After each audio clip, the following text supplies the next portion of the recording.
This week's episode is brought to you by Tony Bryant and Superfuzz. Thank you, Tony Bryant and Superfuzz. It's with the generous support of listeners just like you that keeps the liquid mercury spinning at near relativistic speeds in our toroidal donut-shaped centrifuges that keep our recording studio in a non-Euclidean pocket plane where time flows backwards and ice cream gets colder the longer it spends outside the freezer. If you'd like to see what happens when mint-flavored ice cream does when it hits absolute zero, or just hear the second half of this episode, please visit www.patreon.com/thewholerabbit, where your monthly donation of just $5 will get you not just access to the second half of this show, but our entire library of shows going all the way back to the before times. But that's not all. We'll even send you a 5x5 vinyl sticker of our Big Baphomet bunny cover art and the top secret clearance to our Discord server, where the grass is always green and library cards are considered a valid form of identification. If hyper-inductive super-cooled ice cream is just too much for you, but you still like the show, please consider giving us a like, subscribe, share, or even a positive review on your podcast player of choice. It's actually a really big help. On this week's episode, our nerd glasses grow thick as we peer unflinchingly into the mysterious engravings written upon the Emerald Tablet we absconded with from a cave where the jealous skeleton of none other than Hermes Trismagistus was clutching it tightly and resting in perpetuity upon a golden throne. We explore both the mythical and historic origin of the Emerald Tablet of Thoth, figure out what it means, visit Baghdad, glimpse the diary of Isaac Newton, and in the extended show, discuss Kabbalah, glowing sperm, and Hecaastra even explains the alchemical process of creating an immortal plant stone. Thank you, and enjoy the show.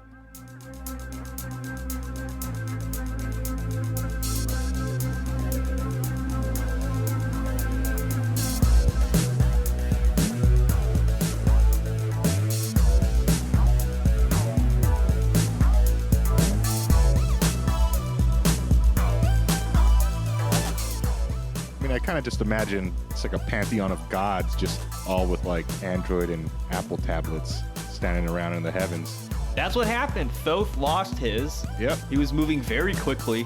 He dropped it. Appolonius picked it up, and they needed to charge it, and that's how they came up with alchemy, because they needed batteries, you know.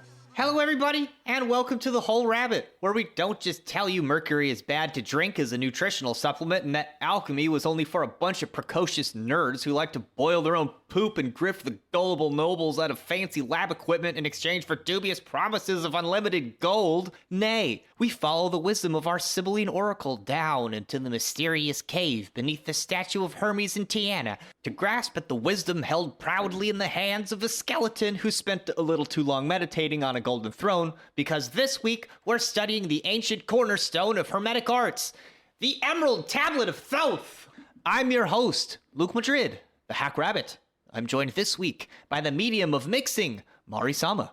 What's up, y'all? The Mercury of Metals, Malachor 5. Boost Mobile, where you at? And the Arcanum of Alcahest, Hecaastra. Hello. Unbound by the physical laws of nature. Okay, so you're this great hero named Appolonius, and you're still looking for your purpose in life. You talk to the Sibylline oracle, and she tells you, go down into a cave beneath the foot of Hermes in your hometown of Tyana. And you go there, down and down into this cave, and you discover, sitting upon a golden throne, a skeleton holding in its grasp this emerald tablet. It says, "'Tis true without lying, certain and most true. That which is below is like that which is above, and that which is above is like that which is below, to do the miracles of one thing. And as all things have been, and arose from one, by the mediation of one, so all things have their birth from this one thing,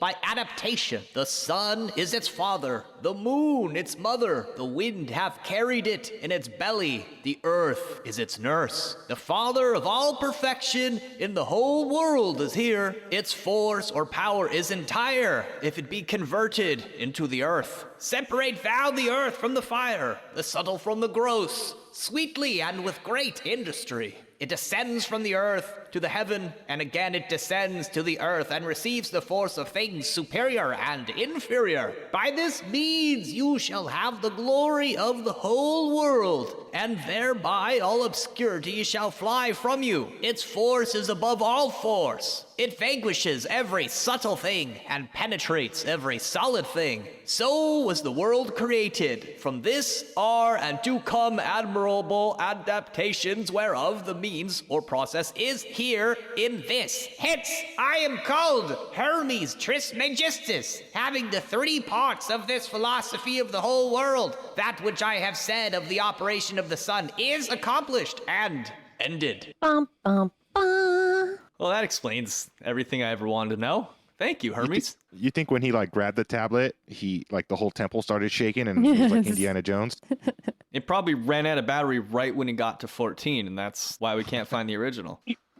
So it's very common that mysterious texts or tablets from the ancient world, like the Emerald Tablet, feed into this idea that the works themselves are otherworldly. The Book of the Law by Aleister Crowley, the Sefer Yetzirah or the Book of Formations, the Tao Te Ching, the list goes on about old texts that people base their cultures upon. They're all either religious Hermetic source works or philosophical Hermetic sources. The Emerald Tablet of Hermes Super Saiyan times 3 kind of rests in between these ideas of religion and philosophy because, as we're going to describe in this episode, it's both. It's hard to discern what is science and what is religion, especially in context to the ancient times. Another thing I found interesting about all these texts or these books is that with so many translations over many centuries, this work is subject or victim to an array of logical fallacies. A true, quote unquote, interpretation is impossible for lots of reasons. It's a lot like how the Bible and how there's I like to say there's no physical proof of Jesus, so he wasn't real. I just like to annoy people with that. But you can say this about this work itself. One of the main points here is that the actual tablet has never been found and it doesn't exist in our hands today. So we cannot go and look upon the source material and put that source work under the modern lens and present the quote unquote true interpretation. That's because the Freemasons stole it. I could believe that. What if it's just hidden in the Vatican? Oh, that's so much worse. I bet they have it. I bet the Vatican has the Emerald Tablet of Thoth. That's how they came up with Viagra.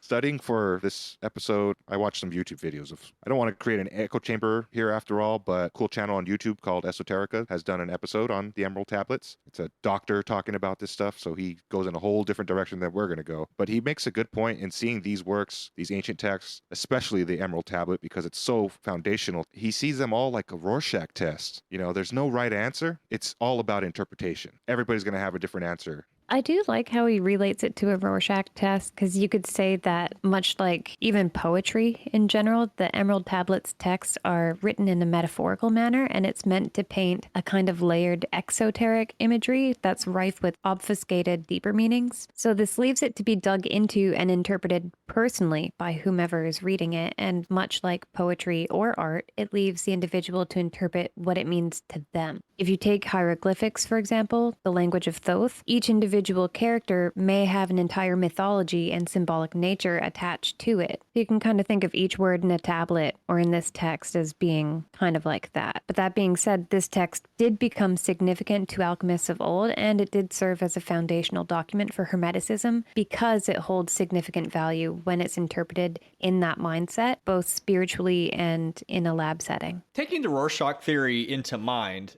I'm into tarot and the Tree of Life. So when I look at it, I see a sort of pagan Sefer Yetzirah, which itself is a short text explaining the basic mechanisms behind all of creation. Yet, it also seems like the pre-Renaissance primer that humanity used to develop chemistry, and furthermore, the material sciences that we love so smugly and enjoy today. And perhaps we have the Emerald Tablet to thank, and those of its milieu, because they helped us arrive at material science. How these quote-unquote miracles arrive from a sophisticated understanding of the properties of matter and make new and exciting things like plastic and rubber and Viagra. So if you ask the History Channel where the Emerald Tablets are from, they're going to tell you Atlanteans brought them, but you can't see them right now. right. Just to be clear, we're talking about the Emerald Tablet of Thoth, not the Emerald Tablets of Thoth the Atlantean. There is a big difference. The latter is actually just a channeled work from modern times. That's not the one we're talking about. History Channel would have you believe that it was like aliens and that Thoth is a second son of Enki and aliens built the pyramids and all that nonsense. If you were expecting us to talk about that kind of stuff in this episode, we are not. Nope. So Speak for yourself. I talked to Doreen Virtue, and she said a big ibis-headed bird man came down from the sky and was like, ah! And that's how the pyramids were built. What really happened, though? The Emerald Tablet of Thoth, or the Tabula Smaragdina, as it's known in Latin, may only be 14 lines long. yeah, this work was always infamous for being so short and small that you can just like bind it into another book. But, as mythology goes, it is said to be written originally by none other than the prototypical mage Hermes Trismagistus himself, and contains in veiled language, as early Islamic and European alchemists claim, the secret to their art. The Emerald Tablets first appeared in the West in the middle of the 12th century when Johannes Hispalensis, or John of Seville as he's known, translated it into Latin from an Arabic text called the Kitab Sir al-Asar, the Secret of Secrets. John of Seville was a mainstay at the Toledo School of Translators and worked to translate many classical Arabic texts into Latin for the Spanish crown. John of Seville is remarkable for his ability to translate directly from Arabic while maintaining the original language's syntax and grammatical structure. The Secret of Secrets purports to be a letter from Aristotle to his student Alexander the Great on an encyclopedic range of topics including statecraft, ethics, astrology, alchemy, magic, medicine, and how to judge people based on their facial features.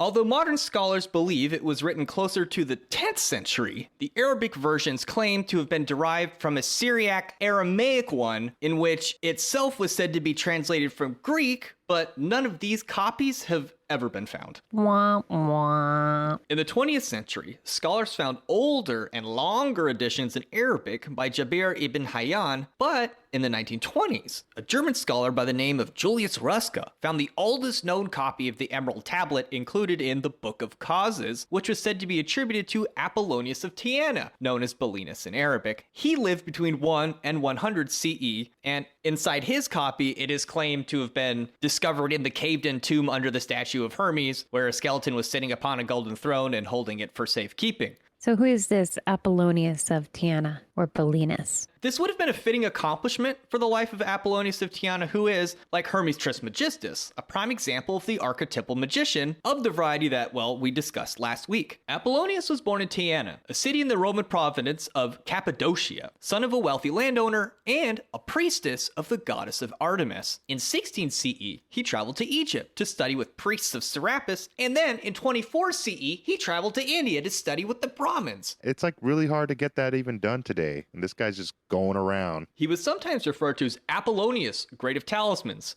and was a fabled expert in the field of their making, using precious stones and metals according to the sacred art. Although some claims may have been exaggerated by Philostratus, who in the 3rd century wrote an 8-book anthology dedicated to him, inside of which are attributed the miracles of healing the sick, flying, controlling the weather, predicting the future, walking on water, and no clipping through walls. In the same work, Apollonius ascends into heaven before a crowd of onlookers after escaping imprisonment for a charge of treason brought on him by Roman Emperor Domitian in 97 CE. As a hero of mythic history like Moses or Hermes Trismagistus, it's not uncommon for scribes to attribute their works to him. Even still, Apollonius never claimed to have written the tablet, merely to have found it. Modern scholars observe numerous Arabic copies seem to have reached their maturity within the Caliphate of Al-Mamun in the 800s, and nobody is certain exactly how old the original Emerald Tablets may have been, where they came from, or if they existed at all. It just adds to its spooky factor. It gives it power. It's a mystery. And the truth here is clearly more interesting than all that fake stuff, by the way.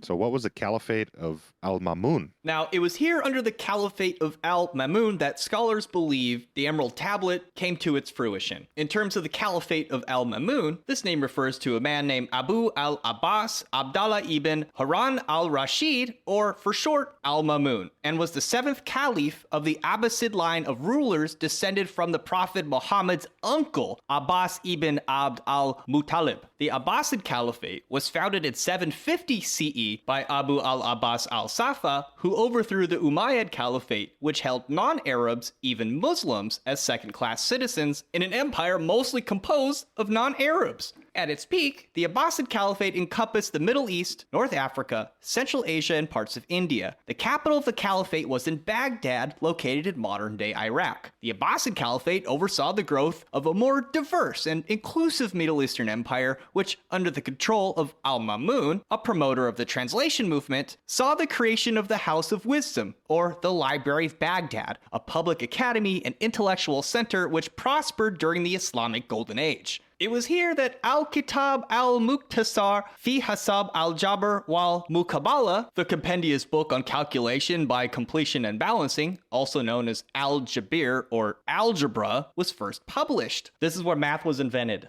Awesome. Now, the idea behind the translation movement was to get classical Greek texts translated into Arabic where they would be available for study. It was here that some believe the Emerald Tablet was first created. While this still leaves some room for mystery to exist, some may delight in Babylon being the source of the tablets, as Baghdad was founded for its closeness to the ancient city. That's pretty awesome. I like that. Now, the fact that the Emerald Tablet came to fruition in Baghdad under Al-Mamun, this reminds me of that popular Pokemon-style video game, Ni no Kuni, where the big desert city where you get like your first big magic spells is called Al-Mamun, and it's full of a bunch of cows, like as in Sick. Hathor, as in Babylon. It's just... Moon. And that whole game's about being a wizard. So, leave it to Japanese game developers to know our own mythology inside and outside, upwards, inside, backwards, and forwards again, and then put it into a game. So, where's the emerald? Did they ever actually find a tablet on a piece of emerald? No. Sad face.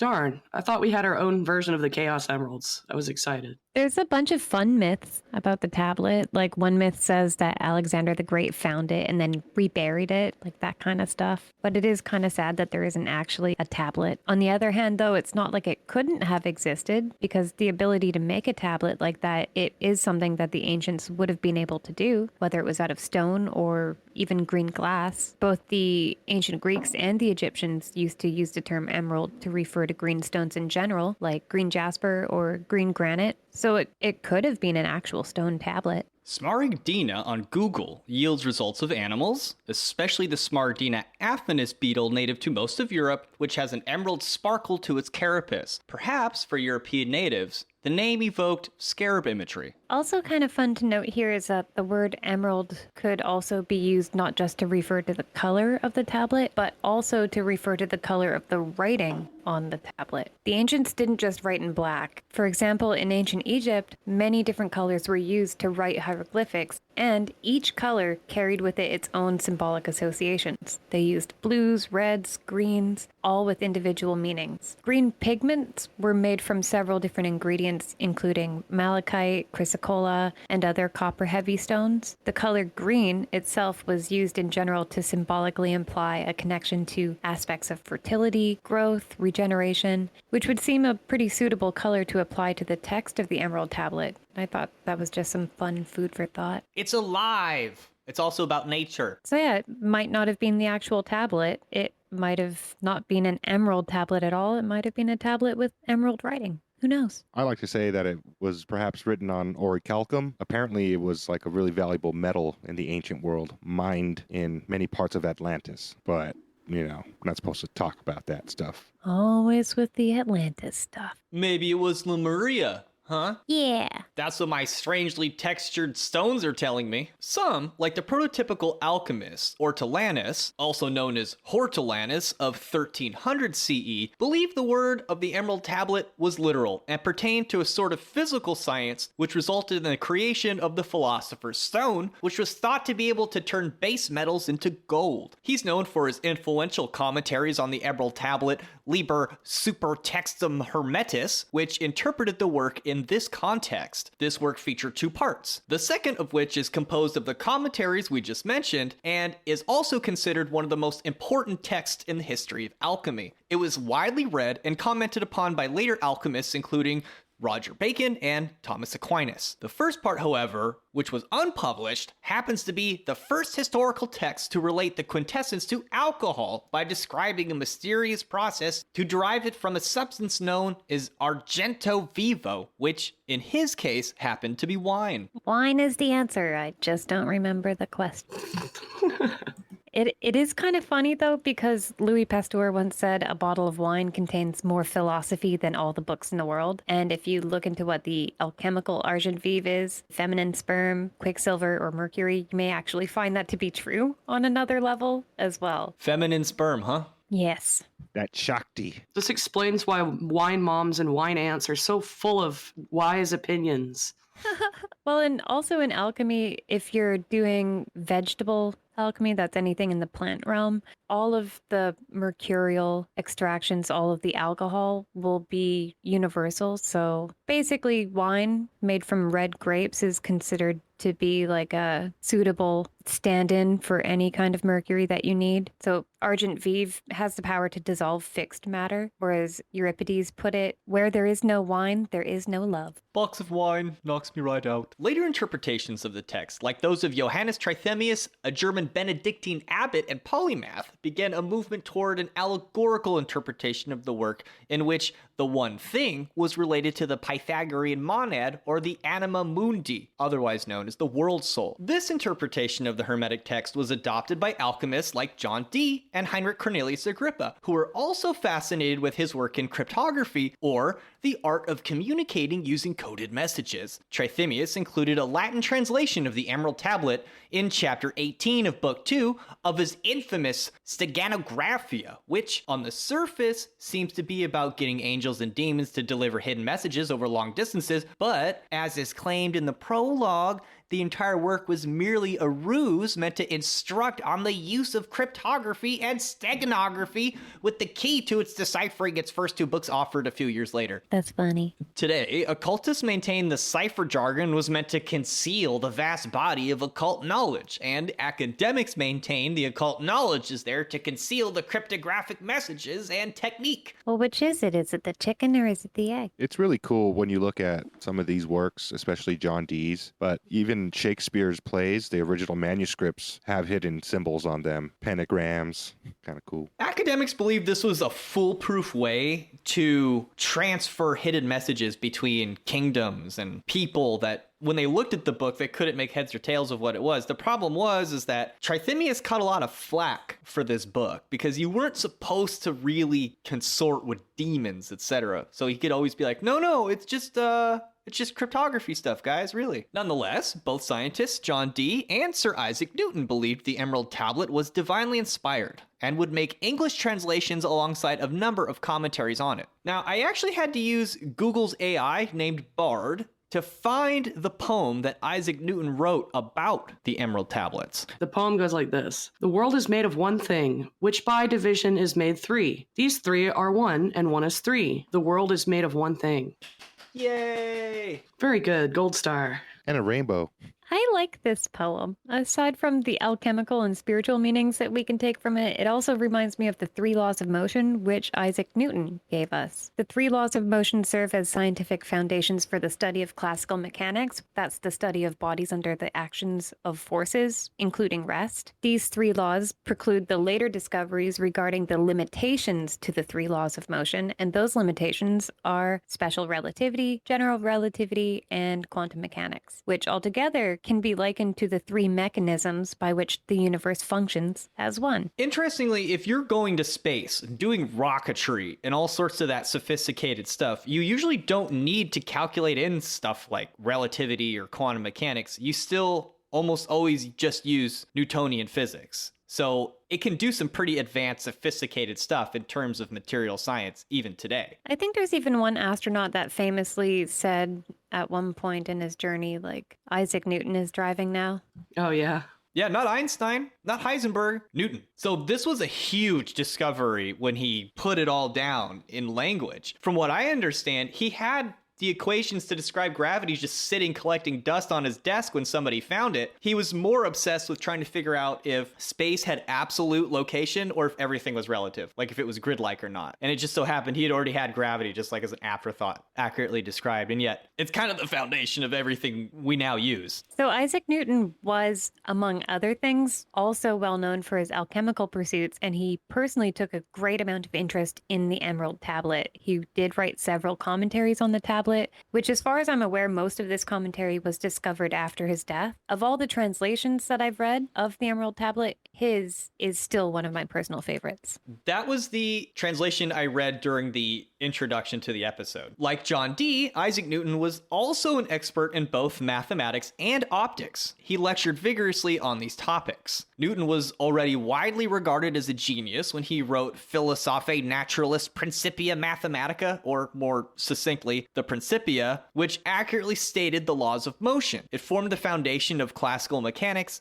and introduced the idea of universal gravitation, which together served as the cornerstone of classical physics. It's considered one of the most important works of science ever written. In 1703, he was elected as the president of the Royal Society, and in April of 1705, he was knighted by Queen Anne, making him the second scientist to be given the title of Sir, after, of course, Sir Francis Bacon. Bacon. After his death, much of his writing on alchemy and occultism was left unpublished. It was seen as embarrassing amongst his contemporaries. As is the case with numerous scientists who've taken a sincere interest in the occult, either the studies or the person themselves are downplayed and hidden from the mainstream. Most notably John Dee, Paracelsus, Jack Parsons, and Carl Jung all come to mind. John Maynard Keynes, the economist who won the auction on half of Newton's papers on alchemy, said that Newton was not the first of the age of reason. He was the last of the magicians. So in terms of prototypical magicians, Sir Isaac Newton, there you go. Now, it took a little bit of digging, but I found some of his commentaries on the Emerald Tablets of Thoth. He says the following: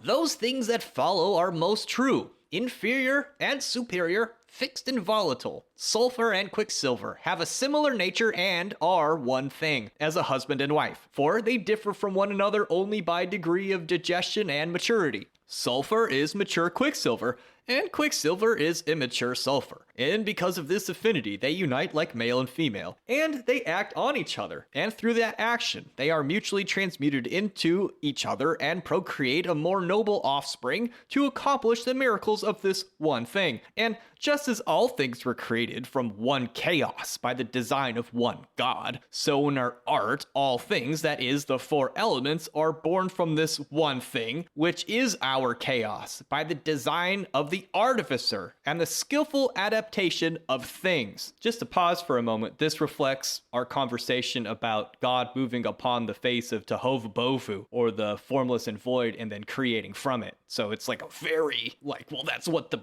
Bible says, right?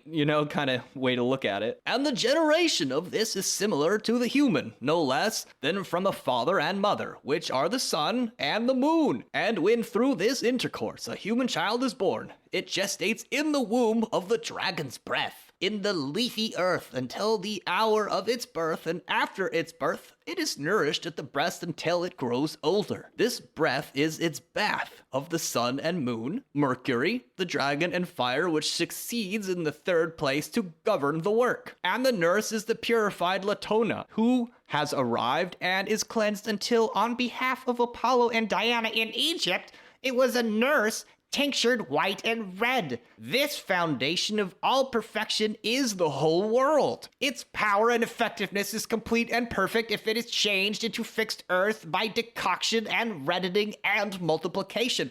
But first, it must gently and gradually be purified by separating the elements without violence, so that the whole matter ascends into heaven, and through repeated distillations descends to earth, through which means it acquires both the penetrating power of spirit and the fixed power of a body. In this way, you will have the glory of the whole world, and all darkness will flee from you, and all poverty and all sickness. For this thing, when through dissolving and coagulation ascends to heaven and descends to earth, most powerful, evades all things. For it will overcome and coagulate every subtle thing and penetrate every solid thing, and it moistens all.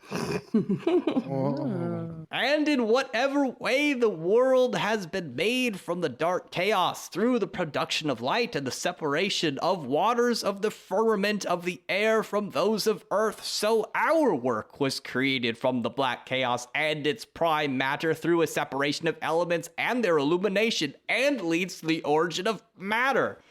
Whereby arise adaptations and marvelous arrangements in our work, the mode of which is concealed within the creation of this world. On account of this art, Mercury is called thrice greatest, having 3 parts of the philosophy of the whole world, since he signifies the Mercury of the philosophers, which has and is made up of 3 most powerful substances, body, soul, and spirit, and has dominion in the mineral kingdom, the vegetable kingdom, and the animal kingdom. It's pretty gooey.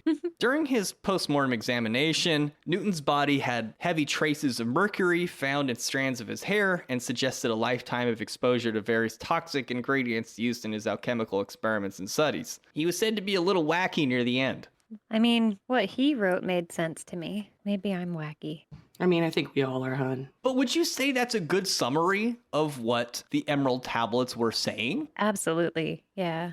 I really like his commentary. Considering that, would we say then that the Emerald Tablet probably is about alchemical processes that you perform in a lab, sparkly tools and bubbles and fire and stuff? I mean, it's totally applicable to the lab as well as to spiritual processes. And physical processes, like just, animals and plants being alive. I think it can be overlaid upon any action in the entire universe. And to be fair, I don't think Newton would have necessarily just seen it as something physical. It, like you said, Hecka, would have been seen as a metaphor for the creation of the world, for the creation of the soul. But despite having figured out how to fling giant pieces of metal around the moon with people in them and have them land safely, at least mathematically speaking, he wrote shortly before his death, I do not know what I may appear to the world, but to myself I seem to have been only like a boy playing on the seashore and diverting myself in now and then finding a smoother pebble or prettier shell than ordinary, whilst the great ocean of truth lay all undiscovered before me. And while popular mythology holds that Isaac Newton became spontaneously enlightened to the concept of gravity after being awoken from his slumber beneath an apple tree when one suddenly fell on his head, some speculate that his dream of a force binding all matter at a limited distance was an idea he got from his Hermetic studies. In fact, even today, gravity serves as the final enigma to creating an accurate description of the material universe at its largest and smallest scales,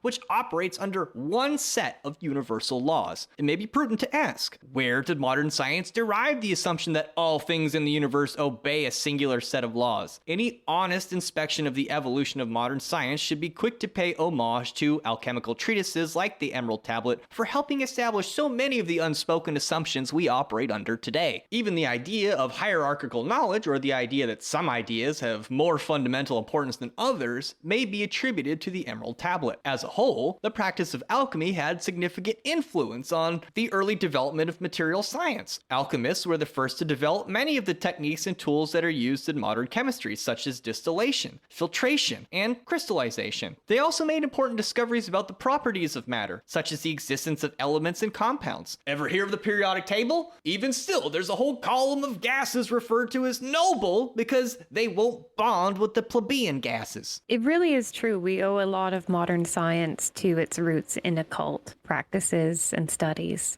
I mean, occultism is also explaining the origins of life and the spirit and all that, and how to gain that knowledge. But what is science except an extrapolation of that? Science seeks to explain how the universe functions. So, I mean, it makes sense to me that science would come out of alchemy. We really wouldn't have the sciences that we have today or the medical treatments that we have today if it wasn't for people messing around with alchemy. I do think that material science is seriously lacking on the spiritual front, though. I agree. Even Carl Sagan agreed. Well, there's no removing us from the universe. I mean, you can put us in the dirt and bury us with a bunch of flowers on our grave, but... I mean, consciousness is in every molecule, every atom. It's everywhere. It is existence. I don't really even think that you could separate us or conscious beings from the universe as a whole. I agree. I mean, in physics, you can't remove the observer. You can't. Yeah, that's true. Even a machine or a video camera or something like that used to observe an experiment. The experiment, like, the light, the double slit experiment, the camera even affects the way that the light waves and particles interact. An inanimate object that we think of like is a machine also seems to have a conscious effect on stuff. To get a better understanding of the Emerald Tablet and perhaps its esoteric meaning, now we can begin to go line by line and see what we discover. Well, like the tarot, it actually does start at the number 0. And this line is not actually included in several of the text translations. It seems, for the most part, to be an introductory line. And the oldest translations from Arabic sources, they introduce the work as having come from a tablet discovered as being held by Hermes. That's the first line. One of the Arabic sources is more detailed regarding the account of the discovery. So we've talked a little bit about this. This is when Apollonius goes beneath the statue of Hermes in his hometown, and he discovers a skeleton sitting on a golden throne, which he gets the Emerald Tablet from. Now, this skeleton is none other than the skeleton of Hermes Trismagistus. The Arabic source says, "Here is that which the priest Sagittarius of Nablus has dictated concerning the entrance of Belinus into the hidden chamber. After my entrance into the chamber where the talisman was set up, I came up to an old man sitting on a golden throne, who was holding an emerald table in one hand, and beholding the following in Syriac, the primordial language, was written thereon." Okay, so who's Sagittarius of Nablus? It turns out it was a pen name for a student of Maimonides from the West Bank who wrote a commentary on the Book of Job. He's probably fictionalized for this narrative to make it super cool. It also says that the original tablet was written in Syriac, the primordial language, and Old Syriac is also known as Old Edessan Aramaic, and it used to be a major language in Eastern Arabia and the Fertile Crescent. It's been speculated as well that the use of the word talisman in this line, it may also imply an older foreign source for the text than what was originally thought, but the verdict is still out on that, I think. According to the 12th century Latin translation, "When I entered into the cave, I received the tablet Zaradi, which was inscribed from between the hands of Hermes, in which I discovered these words." So what the heck does Zarati mean? I tried to figure this out and I just stumbled on a couple of things that I thought were interesting.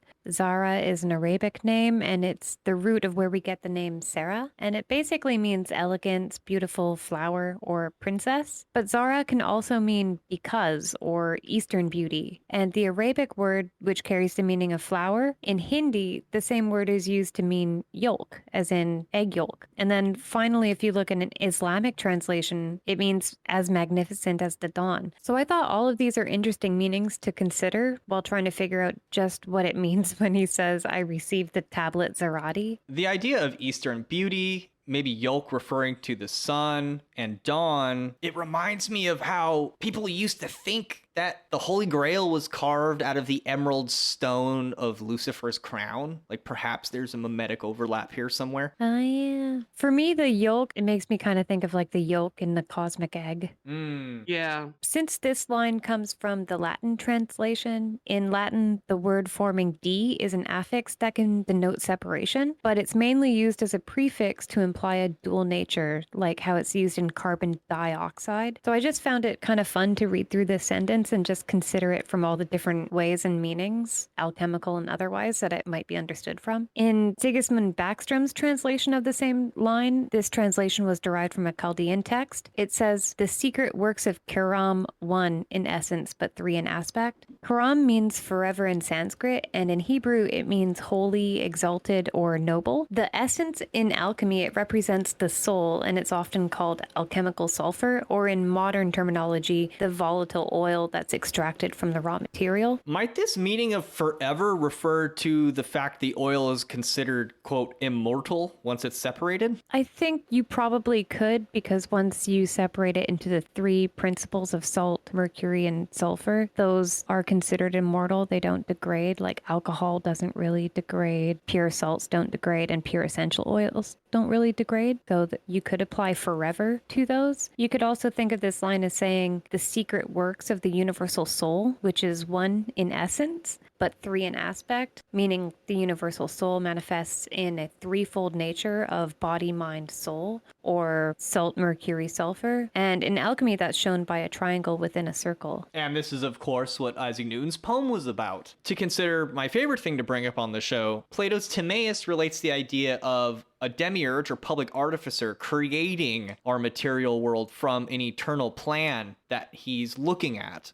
which we might relate to the monad or the source of the eternal. And because he's looking to the eternal plan and working from it, what he creates isn't the eternal, it's a shadow of it, which has a birth, a life, and a death. But it thinks it's God still. But it's based on this one substance, right? And so it has a bit of overlap here too. Like, you're trying to get the essence of a thing. And that's the problem with the created world, is that nothing exists in its essence. It's always in a state of transformation. And so here you're like accelerating the transformation to try and squeeze out its essence. So, I mean, in the old-timey way of thinking, it makes sense. You can start to see how these different interpretations all kind of tap into different vocabularies, invoking all these different ideas. And it makes this work become like a mirror, and it's personal interpretation by, older scientists and stuff. They're projecting it onto the mirror. So that's what you're going to understand from their particular interpretation, their translation. Although, I mean, it would be kind of silly to assume that there isn't any overlap between the cultural interpretations, because as you can see, even if you look at comparative religions, there's a lot of overlap between these concepts, between cultures. Yeah. So even if it is translated into different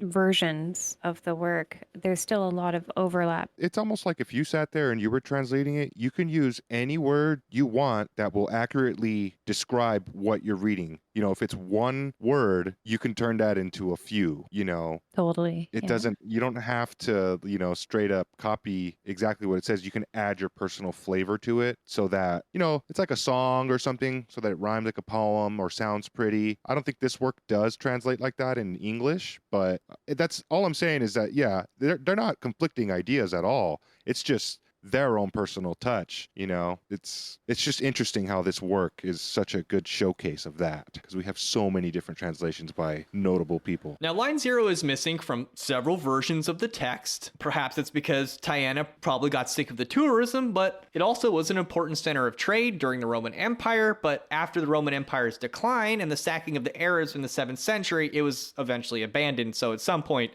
it ceased to exist, and maybe that's why it stopped being included in the translation.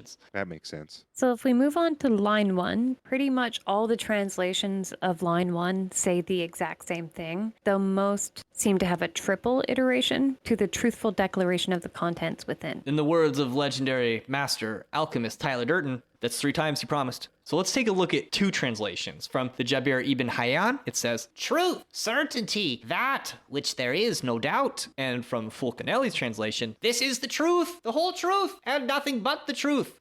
So help me God. Fulcanelli's translation made this line so fluid and precise that we still use it today as an oath for bearing testimony in court. So the Emerald Tablets are sacred document. Yeah, I think it's kind of funny. In Madame Blavatsky's translation of the text, she completely bypasses this line and she just starts on the next line, to which I give her a bit of a suspicious side glance. What's her deal, huh? Blavatsky was probably worried she'd have to start saying every sentence that way. Or tell the truth. Wow. So for the commentaries on line 1, Hortulanus, the medieval philosopher, says the most true sun is procreated by art. And this reminds me again of the art card that Luke just brought up in the Thoth Tarot. The sun is a highly important symbol in alchemy as well. It's used symbolically to refer to the masculine seed, the secret fire in the opus, as well as for gold. On a macrocosmic level, the symbol of the sun relates to the creator, and on a microcosmic level to gold. And if we continue to look at the commentaries on this line, in regards to the sun, we see one by Davis, which was modified by Linden. And this comment reads, and he says most true in the superlative degree, because the sun generated by this art exceeds all natural sun in all of its properties, medicinal and otherwise. Listen, this stuff we're making in my lab, the sun? It's better than that. It's better than the real sun. This sun that I made into this rock. Way better than that sun up there in the sky. Go ask your friends. They know. So if we move on to line 2 of the tablet, it tends to be the line that most people are familiar with in some form or another, and it also gets quoted pretty often. Jabir ibn Hayyan says, that which is above is from that which is below, and that which is below is from that which is above, working the miracles of one. Isaac Newton's translation ends with the line, to do ye miracles of one only thing. Kriegsman version translated from Phoenician ends with the line, "These join forces again, so that they produce a single thing, the most wonderful of all." Or, as Fulcanelli's translation states, "As below, so above, and as above, so below. With this knowledge alone, you may work miracles." And again, it's Falconelli who hits it home with the most quotable version of the line, surviving still to this day with common usage. Go Falconelli. In terms of household recognition, this line has survived in the mainstream and for good reason. While scientists are still searching for a way to reconcile the laws which describe the very large and small in physics, we continue to discover similarities between the macro and micro scales of existence which astound the most casual onlooker. Recently, scientists have discovered a filament-like structure composed of hydrogen gas, but mostly dark matter, which connects galaxies into clusters and appears from a distance to strongly resemble the web-like structure of neurons. Is space a giant brain? The Milky Way, our galaxy, is said to exist in what is called the Virgo supercluster. It contains up to 1,000 galaxies. Yeah, this stuff fascinates me because you'll see fractal patterns that repeat on different scales throughout nature. So, I mean, that to me is one of the strongest evidence for the fact that this tablet may very well contain the base of all truth and knowledge. I mean, it's an interesting idea. Like, if we just throw this tablet in the trash, it still doesn't answer how the tablet seemed to understand and know that the stuff up there looked like the stuff way down on the inside. That the teensy eensy weensy was the super gigantic and big, which we're still trying to reconcile today. I mean, do we even really know for certain if there is one monad of physical law, or do we just kind of assume there is because of works like the Hermeticum and the Emerald Tablet? I don't know. When you see so many patterns, eventually it starts to coalesce around one kind of idea. I mean, even scientists today are trying to find a grand unified theory to where just one law would work instead of us having to use the 3 different types of physics right now. Basically, the magnum opus, or what everybody's after, the Holy Grail, is to formulate one basic set of laws that can govern from even the highest scales all the way down to the lowest. And while we haven't really gotten there yet, but we're reaching for it. So say what you want about the Emerald Tablet, we're still trying to prove that it's true. Yeah. Basically. But there's more and more evidence every day. I mean, we're discovering more and more similarities in our world and the way it works. People call it pseudoscience, psychic stuff. It's going to get to a point where we're going to have mechanisms to test and explain it. So it's just really a matter of time, in my opinion. One way to commonly express that phrase, as above, so below, is by looking at the phi, or the golden ratio, which appears uniformly on all scales of matter, from the atomic to the galactic and everything in between, like nautilus shells and the human body and the Mona Lisa, spiral broccoli, the patterns of leaves on plants, the Parthenon, and according to Twitter, even Donald Trump's comb over. Oh yeah, I saw that. That was funny. A nice little swoop spiraling up. I saw the golden ratio superimposed on a picture of a dog taking a poop, and it was perfect. In chapter 1, line 24 of the Book of the Law, any of Mara you want to read? That's Nuit. Line 24. I am Nuit, and my word is 6 and 50. 5 and 6, that's the pentagram and the hexagram coming together, the microcosm and the macrocosm. Another little secret about that number, 5 plus 6 equals 11, and that's abrahadabra, or reasons, that we talked about in our Book of the Law episode. But this is just a line that's describing Nuit's foreverness from above and below. And she's acting as the medium for the creation. She's just everything. And that's what I think this tablet is describing. It may be a set of laws, the essence of the way that mind, matter, and soul interacts in this universe can be explained by those simple processes. And they all come from the same one. So that, to me, is why I believe there is to be some kind of unifying, perfect truth. We just haven't defined it yet. But if you'd like to hear the rest of the episode where we discuss the rest of every single line of the Emerald Tablet of Thoth, please visit www.patreon.com/thewholerabbit,